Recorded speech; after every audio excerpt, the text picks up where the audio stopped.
Good morning students. आज हम लोग अमेरिकी संविधान की संशोधन प्रक्रिया से स्विट्ज़रलैंड के संविधान की जो संशोधन प्रक्रिया होती है उसकी तुलना को करेंगे। हमने देखा स्विट्ज़रलैंड के संविधान का ऐतिहासिक महत्व, उसका इतिहास क्या रहा है, संविधान के विकास का तथा उनकी विशेषताएं तथा संविधान संशोधन की प्रक्रिया। इन सबको देखने के बाद अब हम कंपैरिजन करेंगे कि अमेरिकी संविधान की संशोधन प्रक्रिया कि स्विट्ज़रलैंड के संविधान के संशोधन प्रक्रिया से क्या अंतर है या क्या तुलना है। अमेरिकी और स्विट्ज़रलैंड इन दोनों ही देशों में संविधान कठोर है। इनमें इसके साथ ही साथ दोनों ही देशों में संशोधन की प्रक्रिया के भी दो चरण होते हैं, संशोधन की प्रस्तावना तथा संशोधन की पुष्टि। इन चीज़ों को, यही अंतर को हम, इनमें क्या अंतर है फिर भी इसको हम निम्नलिखित बिंदुओं में देखेंगे।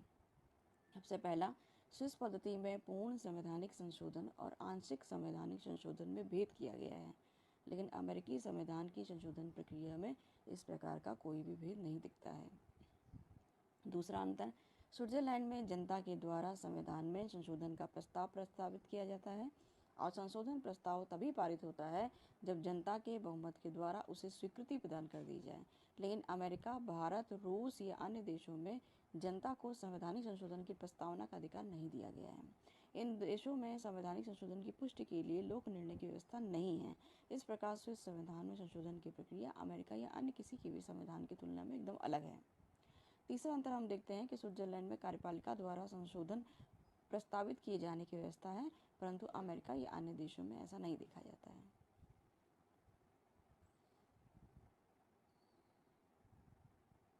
इसके बाद हम देखते हैं स्विट्ज़रलैंड और अमेरिका, इन दोनों देशों के संविधान कठोर तो हैं, लेकिन अमेरिकी संविधान में संशोधन की प्रक्रिया स्विस संविधान में संशोधन की प्रक्रिया से निश्चित रूप से ज़्यादा अधिक जटिल है। अमेरिका में कांग्रेस के दोनों सदनों द्वारा 2/3 बहुमत से प्रस्ताव पारित किए जाने पर ही संवैधानिक संशोधन प्रस्तावित होता है और 3/4 इकाइयों के विधानमंडलों या 3/4 इकाइयों के संविधान संशोधन सम्मेलनों द्वारा पारित किए जाने पर संशोधन प्रस्ताव की पुष्टि होती है।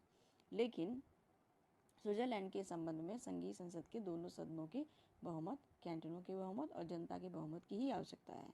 इनमें से किसी के द्वारा भी 2/3 या 3/4 या इस प्रकार के किसी विशेष बहुमत के प्रस्ताव पारित किए जाने की आवश्यकता नहीं होती है। इस प्रकार स्विस पद्धति अपेक्षाकृत सरल है। अमेरिका में न्यायिक पुनर्विलोकन की व्यवस्था होने के कारण संवैधानिक विकास का छोटा अंश औपचारिक संशोधनों से, लेकिन एक बड़ा अंश न्यायिक व्याख्याओं से संपन्न हुआ है।